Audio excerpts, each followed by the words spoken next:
Բարի երեկո, եթերում դիսկուրսն է։ Թեև մայիսի 29-ին Աստանայում տեղի ունեցած գագաթնաժողովի ժամանակ Հայաստանը Ռուսաստանի, Ղազախստանի եւ Բելոռուսի հետ միասին ստորագրեց Եվրասիական տնտեսական միության կազմավորման մասին պայմանագիրը եւ այդ երկրների հետ միասին չդարձավ այդ կառույցի հիմնադիր անդամը, բայց կարծես թե մեր երկրի այդ միության անդամակցումը անխուսափելի է։ Նախնական հայտարարությունների համաձայն Հայաստանի ստորագրումը սպասվում է մինչև հունիսի 15-ը կամ հուլիսի 1-ը։ Ավելին, արդեն հայտարարություններ կան, որ ռուսական կողմը բանակցություններ է վարում Ադրբեջանի հետ, որ այդ երկիրն էլ անդամակցի Եվրասիական տնտեսական միությանը։ Այս թեմայի շուրջ այսօր զրուցելու ենք քաղաքագետներ Սերգեյ Մինասյանի եւ Մանվել Սարգսյանի հետ։ Բարև ձեզ, պարոնայք։ Այս թեմայի շուրջ դիտենք մի փոքր հարցախույս եւ վերադառնանք։ Այսօրվա աշխարհը նենց է, որ միացումները անխուսափելի են։ Եվրասիական մեզ ավելի հարազատ է, ավելի մոտ է։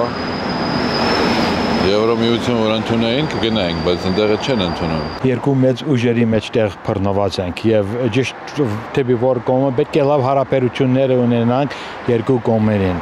Եթե մի քայլ թեպի մեկ կողմը առնենք, կարծեմ քայլ մեկ թեպի մյուս կողմը պետք է առնենք։ Առանց Ռուսաստանի ոչ մի տեղ։ Ուրիշ հարց որ պետք է իհարկե իգնորուին Եվրոպայի նկատմամբ լինենք լրիվ իգնորուին եւ նույնիսկ Ռուսաստանին հուշենք ինչպես պետք է պահել։ Ռուսաստանը ասում է մենք առանցին ռուսական ցիվիլիզացիա ենք, դա սխալ բան է։ Եվ Ռուսաստանը Հայաստանը եվրոպական ցիվիլիզացիա են։ Եվ Հայաստանը մենք եվրոպական ցիվիլիզացիա ենք, պետք է կողմնորոշվենք նաեւ դեպի արևմուտք, դեպի Եվրոպա։ Ավելի հեշտ է լինում ապրելակերպը։ Ինչով է հեշտ լինում։ Այսօր ինչով է լավ։ Այսօր ինչով է լավ, որ այսքան աշխատում ենք, գոյատևում ենք։ Աշխատանք կլինի, կաշխատեն ամեն մեկը մի տեղ։ Տաքսի քշողն է, տաքսի քշի։ Իսկ որ բանը, Ադրբեջանն էլ Հայաստանի հետ միասին այդ կառույցը կառավարի։ Много проблем здесь. Русские всегда помогали. Я так считаю. Ну, хотя бы потому, что много проблем у нас было. В советское время очень хорошие отношения были и помощь друг другу была. Պարոն Սարգսյան, երբ որ Հայաստանը Աստանայում չստորագրեց Եվրասիական տնտեսական միության կազմավորման պայմանագիրը, Հայաստանում փորձագիտական կարծիքներ հնչեցին, թե միգուցե սա ակնարկ է կամ պատճառ է, որ Հայաստանը չանդամակցի այդ միությանը։ Ձեր կարծիքով Հայաստանը այնուամենայնիվ կստորագրի այդ պայմանագիրը եւ կանդամակցի այդ միությանը, թե դեռևս կա հավանականություն, որ չի անդամակցի։ Այսօր փաստը դա է, որ որպես հիմնադիր պետություն Հայաստանը արդեն չմասնակցեց, որովհետև խոսվում էր դրա մասին, որ Հայաստանը նույնպես պետք է լինի հիմնադիրների մեջ։ Բնական է արդեն իսկ, եթե ինչ-որ ընթացք լինի, շարունակվի, Հայաստանը պիտի արդեն հիմնադիր 3 պետությունների պայմաններով մտնի այդ միությունը, ինչը ավելի է բարդացնում, եւ մենք այդ պայմանը տեսանք, երբ որ Նազարբայևը փաստորեն դրեց սահմանների խնդիրը։ Հիմա ոնց կշարունակվի, դժվար է ասել, բայց էականը դա է, որ Ադրբեջանի հետ կապված դրվագները ավելի լուրջ են դառնում։ Իմ տպավորությունը թե Ռուսաստանին եւ Ղազախստանին գոնե շատ ավելի է հետաքրում Ադրբեջանը, քան Հայաստանը։ Այսինքն Ադրբեջանի հետ արդեն իսկ աշխատանք է վարվում, չնայած Ադրբեջանը ասում է, որ ցանկություն չունի, բայց դա շատ քիչ բան է նշանակում։ Այնուամենայնիվ Հայաստանը կանդամակցի մինչև ամսի 15-ը այդ միությանը, թե կհետաձգվի կամ կարող ընդհանրապես չհանդամակցի։ Ադրբեջանի, նայած ոնց են process-ները գնում Ադրբեջանի շուրջ, մենք կարող ենք տեսնել, որ ընդհանրապես նորից Հայաստանը ոչ մի ստորագրություն չի դնի, եւ ընդհանրապես բաց չի ուր կգնա, ես չգիտեմ, եթե Ադրբեջանը իսկապես համոզեն եւ մտնի այդ միությունը, Հայաստանը ընդդեմ կունենա, թե չէ։ Միգուցե Հայաստանի անդամակցումը հետաձգեց այն պատճառով, որ Ադրբեջանի հետ միասին անդամակցեն այդ կառույցին։ Կարծում եմ դա էր իմաստը։ Իսկ այդ դեպքում միևնույն է հիմնադիր անդամ չեն դառնում։ Հիմնադիր արդեն չկա։ Արդեն ստորագրվել է, 3 պետությունը արդեն հիմնադիր անդամ լինելը։ Հիմնադիրը պայմաններ դնողներից մեկը դու ես լինում արդեն մյուսների համար։ Բայց հիմա այդ 3 պետությունն է իրավունք ունենալ։ Հիմա դառնում է շարքային անդամ։ Խոսքը գնում է եւ գնալու է Հայաստանի Հանրապետության մասին իսկ Լեռնային Ղարաբաղի Հանրապետությունը չի հանդիսանում Հայաստանի Հանրապետության մի մաս։ Ինչ վերաբերում Ադրբեջանի մասին, ապա հասկանալի է, որ անդամ երկրներից առնվազն մեկը կամ նույնիսկ երկուսը երբ ցանկանային, որ Ադրբեջանը այս կամ այն ձևով անդամակցեր այս կազմակերպությանը։ Բայց նույնիսկ եթե այդ ցանկությունը շատ մեծ լինի դա Մոսկվայի թե Աստանայի կողմից, կարծում եմ գոնե այն փուլը, պարզապես իրավական փուլը նախապատրաստական, որ Հայաստանը կարծում եմ չափազանց արագ անցավ մի քանի ամսվա ընթացքում, ֆիզիկապես դժվար թե ասենք հավանական կդարձնի այն հանգամանքը, որ Հայաստանը եւ Ադրբեջանը Եթե իհարկե էլի եմ կրկնում Ադրբեջանի դեպքում այդ հավանականությունը այս պահին այդքան էլ մեծ չի, բայց քաղաքականության մեջ քննարկումներ կան, քաղաքականության մեջ հնարավոր է ամեն ինչ,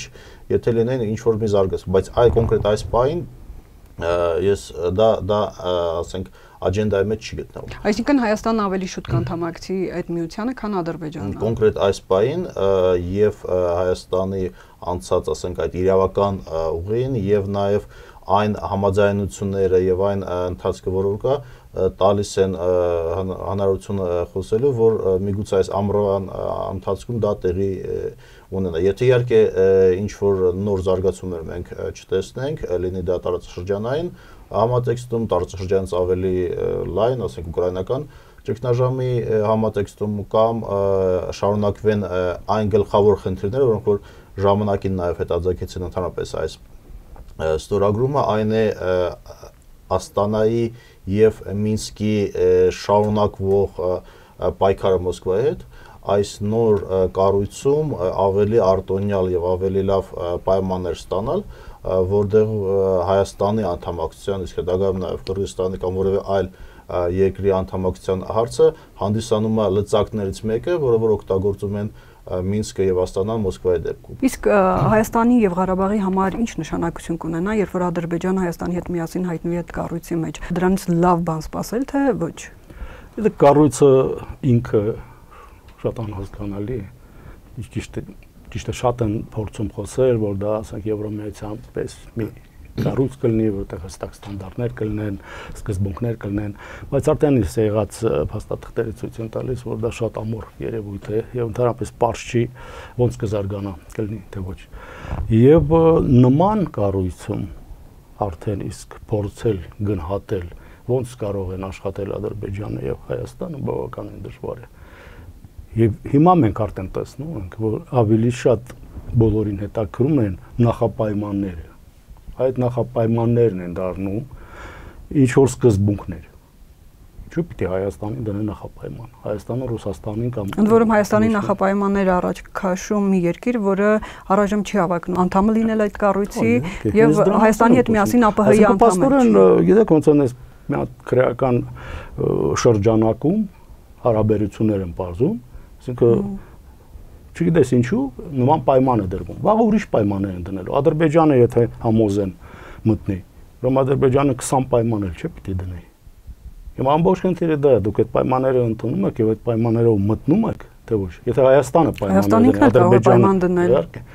Այսինքն այս սա է բարդացնում ամեն ինչը։ Այստեղ ենք մենք տեսնում, որ բուն սկզբունքները այն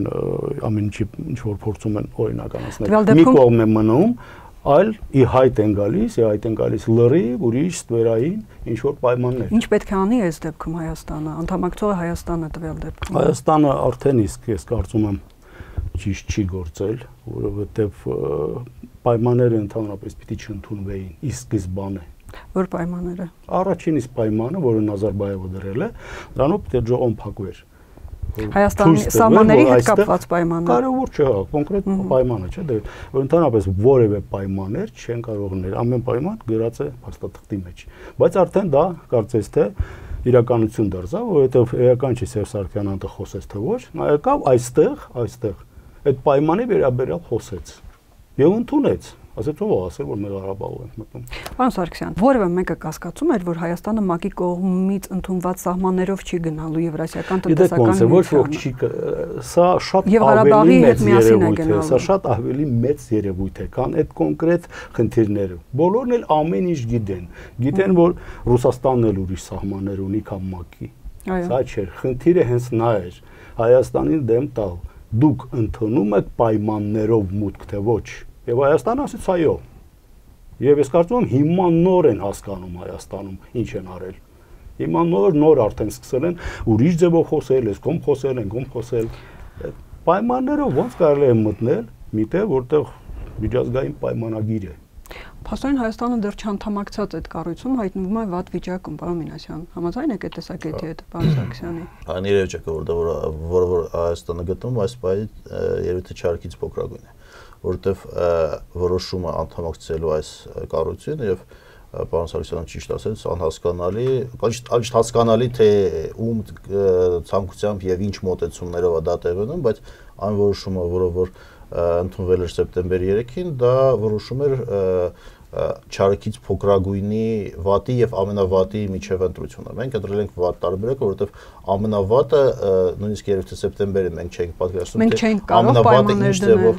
ինքներս պայմաններ դնել եւ առաջադրված պայմանների հետ չհամաձայնել։ Հերթով բանանք, այն ինչ որ տեղ ունեցավ սեպտեմբերին, դա ինչ որ մի գործընթաց էր Հայաստանի եւ Ռուսաստանի միջև։ Հայաստանը, չգիտեմ, կարելի ասել, կարար պայմաններ դնել, կարար չդնել Ռուսաստանի դեմ, դա այլ հարց է։ Այսինքն ասոցիացիան համաձայնագրից հրաժարվելու դեպքում Ռուսաստանի առաջ պայմաններ դրել, բայց չդրեց։ Ռուսաստանը, չգիտեմ, Մոսկվայում սեպտեմբերի 3-ին Պուտինը Սերժ Սարգսյանին պայմաններ դրել էր, թե չէ, թե արդյոք Հայաստան նախագահն ինքը շատ լավ հասկանում էր վտանգը ինչ կարար լիներ, եթե ինքը ինչ-որ մի բան աներ կամ չաներ։ Հետևաբար դրանից հետո սկսեց մի գործընթաց, որտեղ որ Հայաստանը փորձում էր հնարավորինս արագ անդամակցել այս կազմակերպությունը, այդ թվում նաև ելնելով այն, չգիտեմ, դա արդարացված թե ոչ վախից, որ այդ կազմակերպության մեջ նաև կարա անդամակցի Ադրբեջանը,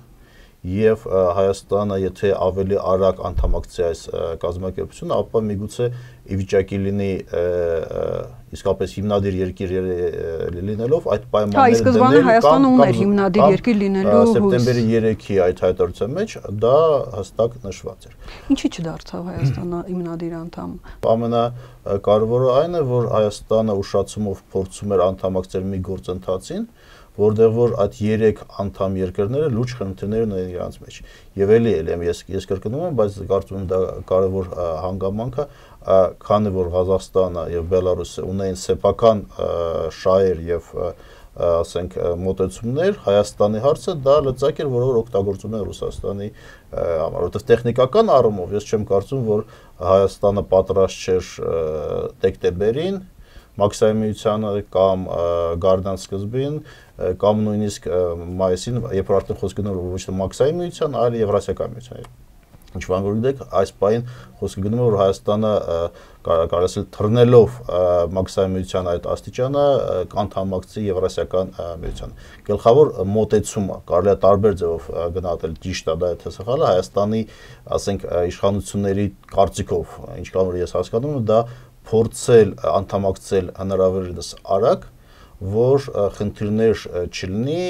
բանակցություններ չլինի, ինչ որ Ադրբեջան Ղարաբաղ։ Դեռ ստացվում է, ես չգիտեմ, չդարձավ հիմնադիր անդամ, դրան գումարած պայմանների առաջ քաշում դրվում Հայաստանի առջև։ Հիմնադիր անդամ, բայց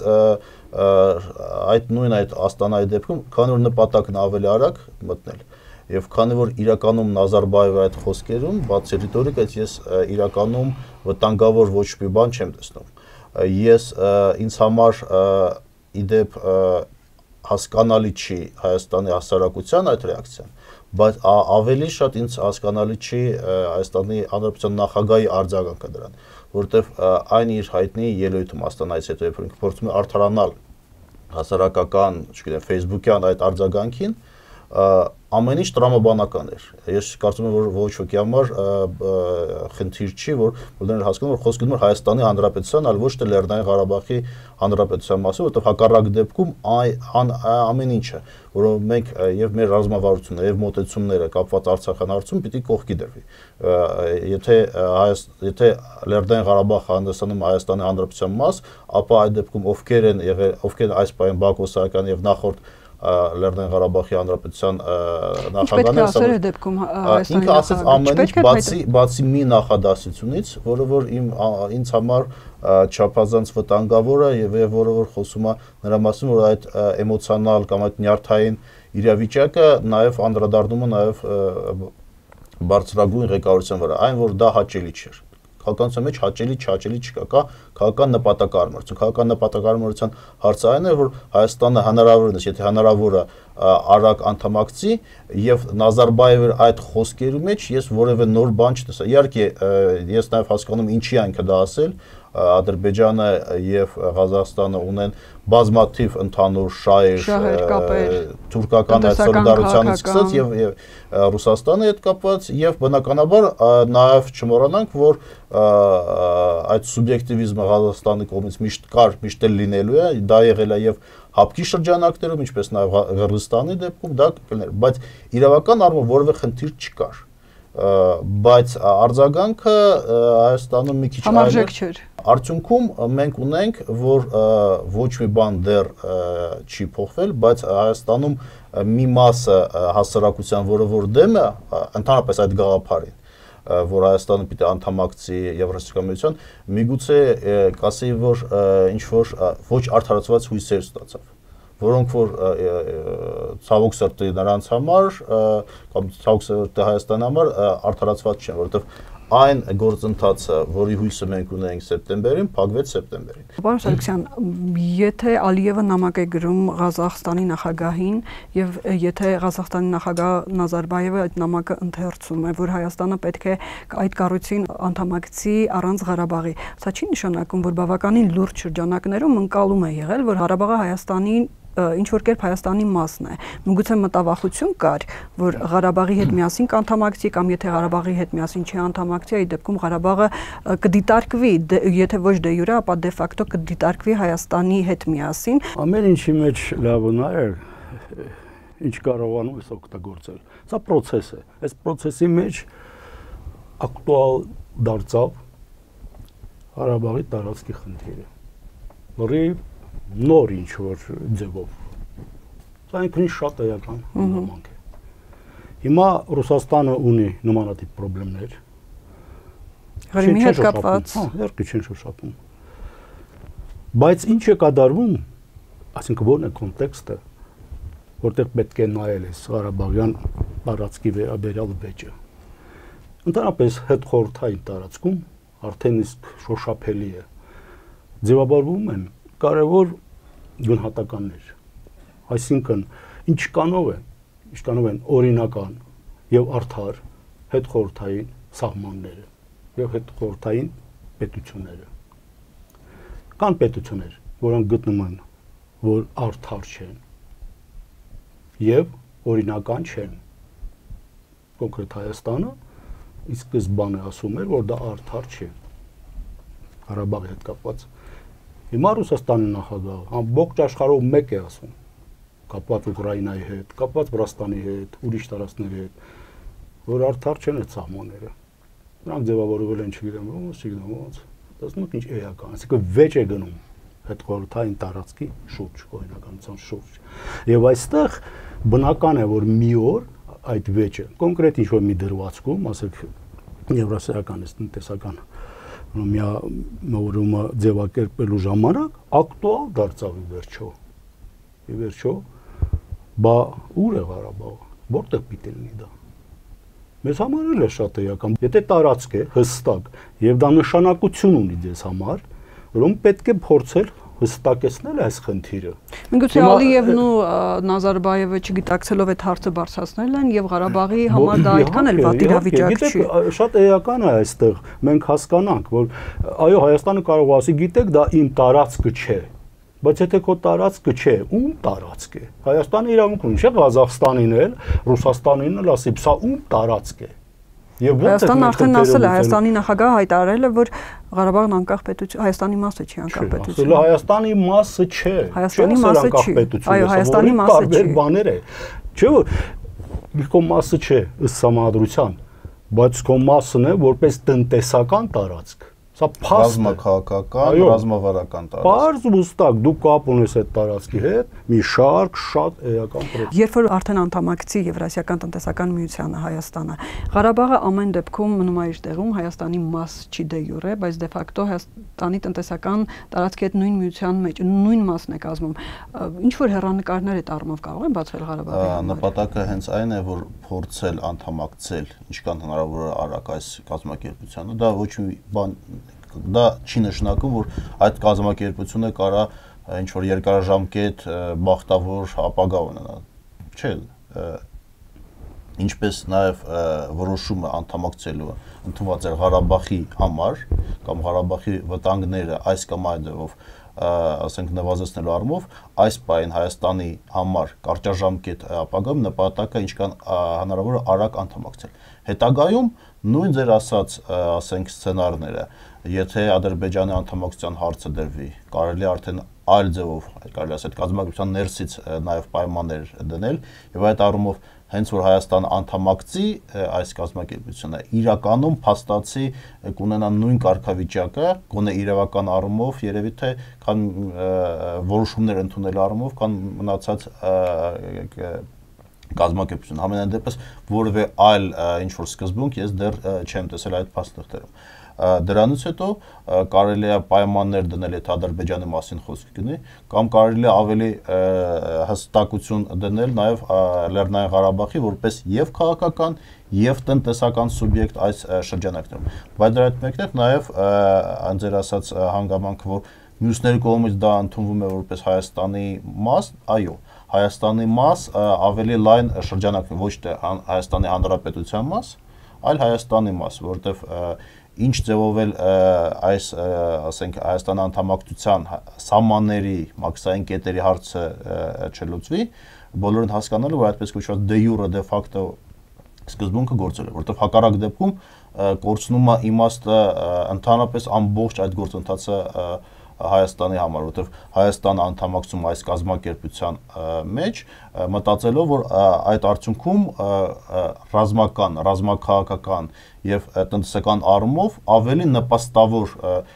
կամ հակառակը ավելի քիչ վնասակար զարգացումներ կունենա Լեռնային Ղարաբաղի համար։ Եթե արդյունքում մենք ստանանք ավելի վտանգավոր, ապա կորցնում է իմաստը ընդհանրապես այդ գործընթացը եւ կարծում եմ Ռուսաստանում այն երկրում, որը մեծամասամբ շահագրգռված է այս գործընթացում Հայաստանի մասնակցությունը, նաև դրա հասկացողությունը որոշ չափով գոնե կա։ Ինչ հեռանկարներ կբացվեն ըստ ձեզ Ղարաբաղի համար Հայաստանի անդամակցումից հետո, Եվրասիական տնտեսական միության անդամակցումից հետո։ Ես չգիտեմ կանդամակցի թե ոչ, որովհետև այս խնդիրները այնուամենայնիվ կասկածներ ունեք։ Իսկ կասկած չէ, սա կոնկրետ խնդիր է, որը պետք է լուծի։ Անհնարին է, որ եթե մի անգամ ասել են դուք հո սահմաններով ես մտնում, հետո արդեն չասեն, այ հիմա եկեք ձևակերպենք։ Ինչ է նշանակում դու մտնում ես քո համահադրական, ասեք, սահմաններով։ Կվերցնենք 20 կետ կգրեն, դա նշանակում է, որ Լեռնային Ղարաբաղ այս բանը չի գնալու, ընդդրանից դուրս չի գալու քո տարածքից, այսպես չի, ոչ ոք հենց չեն խոսելու։ Սա կոնկրետ խնդիր է, հենց ռուսական շրջանակներում էլ հաճախ գրում են, որ հստակեցրեք, ինչ է Լեռնային Ղարաբաղը Հայաստանի Հանրապետության համար։ Խոսում են, չէ՞, դիտաղելի բաներ են խոսում առաջի դեմքերը։ Մեկը ասում Հայաստանի մասը, մեկը ասում դե մեր հոգու խորքում, մեկը չգիտեմ, այդ հեքիաթները որտեղից են ծնվում։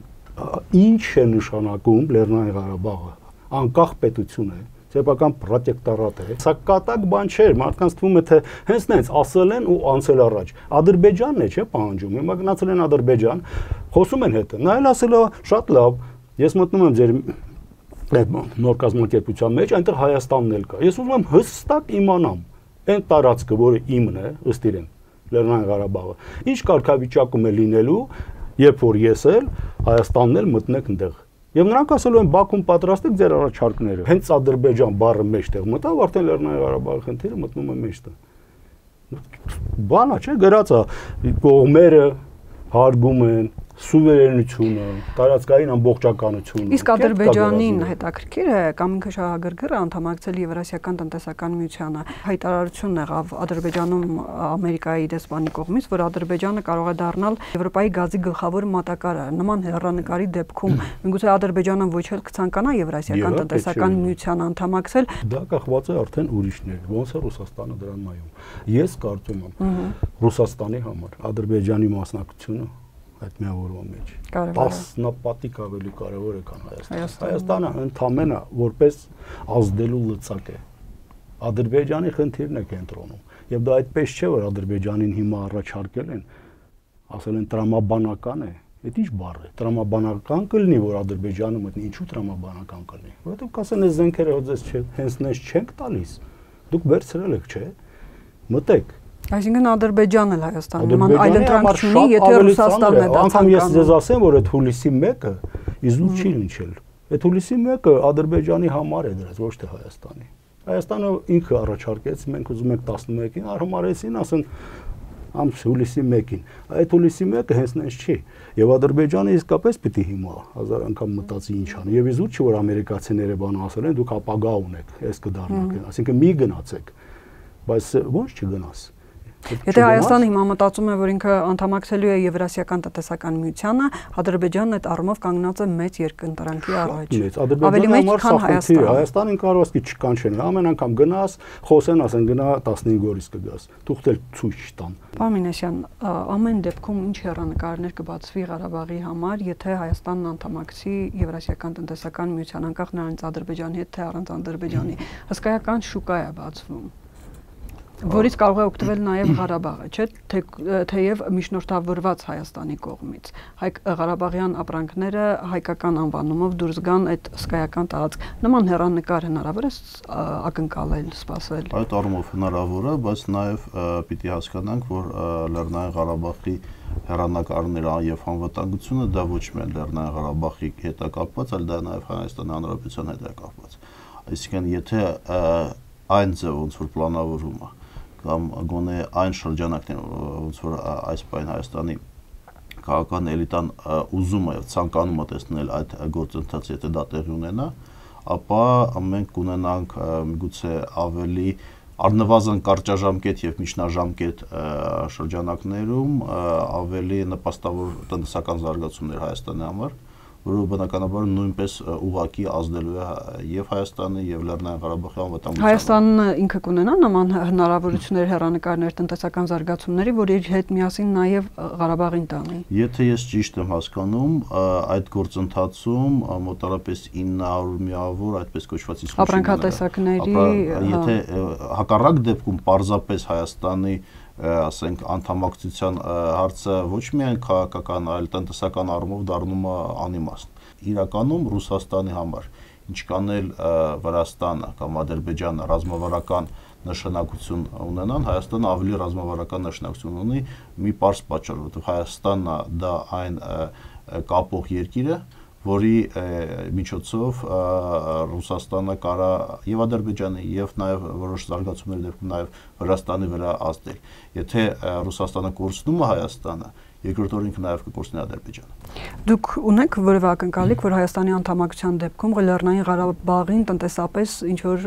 դրական հեռանկարներ կարող են սպասվել։ Ուղիղ կապ տեսնելը դժվար է, որովհետեւ հիմա էլ որևէ խնդրեմ չկա։ Ասենք, եթե որևէ մեկը ինչ որ ապրանք է արտադրում, շատ հանգիստ անում են Ռուսաստան, թե ինչ կստեղծվի կապված այդ ադմինիստրացիայի հետ, որը ստեղծում են, դա ուրիշ խնդիր է։ Ասենք ինչ է լինել, չէ՞, շատ է խոսում դա դնելու են մաքսակետեր, բարթացնելու են, թե ինչ են անելու, մենք խոսում ենք ընդհանրապես, բայց կարող է նման բաներ լինել, որոնք բարթացնեն, այդ ժամանակ խնդիրներ ունի։ Եթե չլինեն, ես չեմ կարծում, որ շատ էական նշանակություն ունենա։ Մաքսակետ միգուցե լինի, հա, դուք այտենց մտավախություն այդ կարգի ունեք, միգուցե մաքսակետ լինի, բայց դա ավելի շատ ձևական բնույթ կրի անդամակցելու պարագայում։ Էլի եմ ասում, եթե դուք համաձայնվում եք նման բաների, դա 2 ամիս ձևական է լինում, հետո դառնում է շատ ավելի լուրջ։ Ասենք, մենք Հայաստանում ունենք ռուսական զորք եւ սահմանապահ զորք, Եվ ամեն տարի մենք զգում ենք այդ սահմանապահ զորքի դերը, ոնց է մեծանում այստեղ։ Կարող է 10 տարի առաջ այդպես չէր։ Ոչ խնդիրը դա է, դուք ինչ եք թույլատրում ձեր տարածքում, ինչ իրավունքներ, ուրիշ ինչ իրավունքներ այստեղ հաստատվեն։ Դա շատ լուրջ խնդիր է մանավանդ Լեռնային Ղարաբաղի պարագայում, որովհետև դա գոյություն ունեցող, բայց չճանաչված պետություն է։ Չճանաչված պետության հանդեպ, երբ որ դուք կիրառում եք նման մեխանիզմներ, օրինակ ասում եք զորք բերենք ստե, սա խաղաղապահ զորք է, բայց իրականում դա դառնում է օկուպացիոն զորք։ Այսինքն խնդիրներ կան, որոնք շատ բարդ են եւ եթե Հայաստանը այսօր ամեն ինչին չնայի, շատ բարդ վիճակի մեջ կլինի։ Կարճ խնդրում եմ ամփոփենք, պարոն Սարգսյան, ինչ հեռանկարներ են սպասվում Եվրասիական տնտեսական միությանը։ Արդյոք կկայանա դա, Հայաստանը կանդամակցի այդ միությանը, Ադրբեջանը կանդամակցի թե ոչ, քանի որ Ադրբեջանը ավելի շատ է երկընտրանքի առաջ, քան Հայաստանը տվյալ պարագայում։ Դե գիտեք, պիտի նայենք, ունեցել ենք ԱՊՀ, որը հիմա մեռնում է։ Հիմա եղել է ինչ-որ Եվրազես, որը տենց էլ չի հասկացել ինչ է, հիմա Նազարբայևը ասում է վերացնենք։ Այսինքն այս տարածքում որևէ մի միավորում ինքը իրեն չի արդարացնել, չի եղել։ Փաստը դա է։ Անկամ ՀԱՊԿ-ը, որի մասին այդ բան խոսում են, ՀԱՊԿ-ը որպես գործոն գոյություն ունի։ ՀԱՊԿ-ի մասին խոսում են։ ՀԱՊԿ-ը ոչ ոք չի տեսնում, չկա։ Ես չեմ կարծում, որ այս մեկը ներ կաշխատի։ Ինչու՞, որովհետեւ ասում եմ, པարզ չեն։ Եթե չկա արժեքները, սկզբունքները եւ ստանդարտները, չի ստեղծում ոչ մի բան։ Այդ ոչ մի բան այդ թղթերում չկա։ Ինչ ասեք կա, բացի դրանից, դրա համար բանավոր պայմանավորությունները հիման վրա են փորձում ստեղծել։ Ես կարծում այս բան հավանականությունը մեծ է, որ Հայաստանը ուշտ է շուտ, բայց առնվազն հունվարի 1-ից 2015 թվականի կանդամակցի, Ադրբեջանի դեպքում չեմ կարող ասեմ, որ այդքան հնարավոր, եթե նույնիսկ զարգացումների ամենաարագ դեպքում դա տեղի կունենա, իսկ Եվրասիական միության բախտը, ես կարծում եմ, ես համաձայն եմ իմ գործընկերոջ հետ, որ ինչպես նաև բոլոր հետխորհրդային տարածքում բոլոր այդպես կոչված ինտեգրացիոն գործընթացները ուշ թե շուտ կունենա մոտավորապես նույն ապագա, բայց դա չի նշանակում, որ այս բան գոնե փորձելով խուսափել կամ նվազեցնել հնարավոր կամ թվացial նույնիսկ անվտանգային ռիսկերը, մենք պիտի գնանք այս գործընթացը շատ հաճախ կարող ավելի կարևոր լինի, քան այն նպատակը, որ դնում այս բան։ Վաղը կարող է մեր անդամակցության հարցը այլ ձևով դիտարկվի, բայց այս բանը մենք փորձում ենք դա արագ անել, որտեղ կարծում ենք դա կնվազեցնի ռիսկերը։ Ինչ կլինի մի տարուց, 2 տարուց, 5 տարուց հետո ես չգիտեմ։ Ես ճիշտ ասում, process-ների մեջ քո տեղը ճիշտ գտնելը այսօր շատ ավելի կարևոր է, քան անդամակցելը։ Հասկանալ ինչ է դրա համար, ես ասում եմ, ինձ համար դա գեոստրատեգիական process է։ Դա բան չի, պատմական process, պատմական process է, ստե պիտի կողմնորոշվես, ճիշտն ու սխալը որն է, որ տանուլ չտաս։ Շնորհակալություն, պարոն Այկ։ Ձեր կանխատեսումները շատ հոռետեսական էին այդ կառույցի հետ կապված։ Կհանդիպենք։